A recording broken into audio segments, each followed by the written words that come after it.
कोई अपमान, विश्वासघात, बुरा व्यवहार करे या धोखा दे तो क्या करें? कोई मेरा अपमान करता है तो मुझे बहुत क्रोध आता है।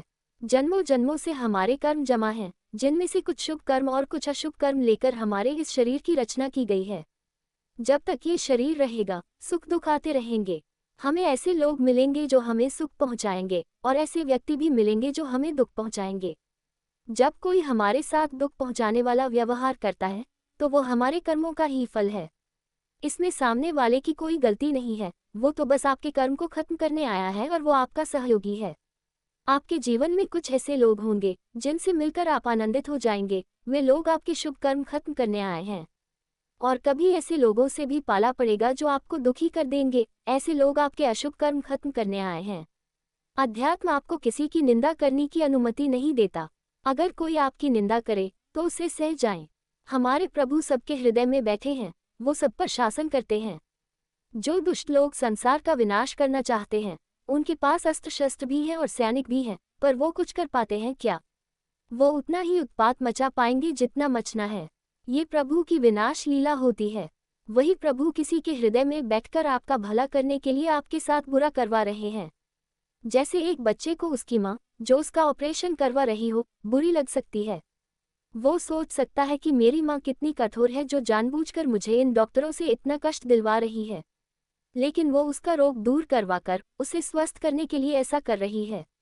इसी तरह हमें बस यही मानना है कि हमारे जीवन में जो भी होता है वो प्रभु हमारे भले के लिए ही करते हैं। प्रभु तो बस हमारे पाप रूपी रोगों का ऑपरेशन करवा रहे हैं। अगर आप इतनी समझ रखेंगे तो आपका हृदय शीतल हो जाएगा। आपका बुरा करने वाले से घृणा, नफरत या द्वेष ना करें। अगर कोई हमारे साथ बुरा करता है तो उसके प्रति द्वेष उत्पन्न होना स्वाभाविक है।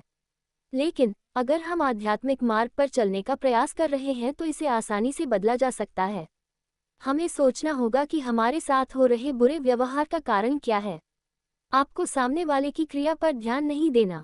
अगर आपने कोई गलती नहीं की और फिर भी कोई आपको गाली दे रहा है या आपका अपमान कर रहा है तो हमें उसके पीछे के कारण को समझना होगा। एक भक्त सोचता है कि उसके साथ जो भी हो रहा है उसका कारण केवल भगवान है। शायद हमारे कोई ऐसे अपराध थे जिनका हमें भयंकर दंड मिलता, लेकिन प्रभु ने थोड़ा सा अपमान करवा के हमें बचा लिया।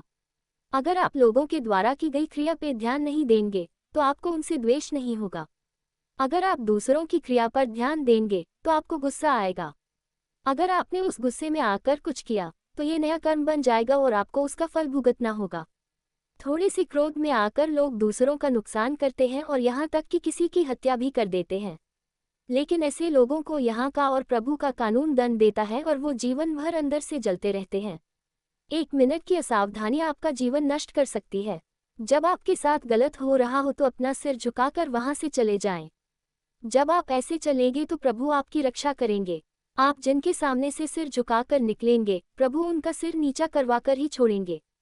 आप केवल सहन करें और दूसरों को क्षमा करें। उस समय अंदर ही अंदर नाम जप करें। लड़ाई झगड़ा करना इसका समाधान नहीं है। विश्व में किसी में दम नहीं है कि हमारे साथ बुरा कर सके। अगर कोई हमारे साथ बुरा कर रहा है तो वो हमारे कर्मों का ही फल है। हमें उसे सहन कर लेना चाहिए, हिसाब बराबर हो जाएगा। मुझे कब तक सहन करना चाहिए? क्या मुझे पलट के जवाब देना चाहिए? सहन करने की एक सीमा है। अगर कोई हमें कुछ भला बुरा कह रहा हो या गाली दे रहा हो तो हमें सहन कर लेना चाहिए। लेकिन अगर कोई हमारे धर्म या कर्तव्य पर वार करे तो हमें कानून का सहारा लेना चाहिए। अगर आप समर्थ हैं तो तत्काल अपनी रक्षा करें।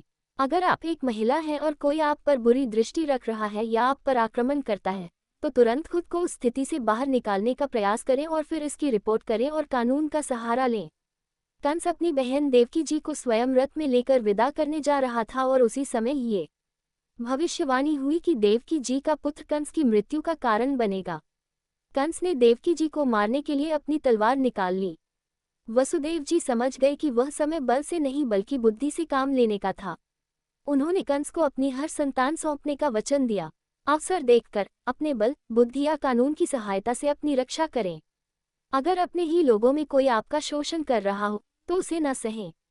कानून का रास्ता चुनें और उनकी शिकायत करें और अपनी सुरक्षा करें।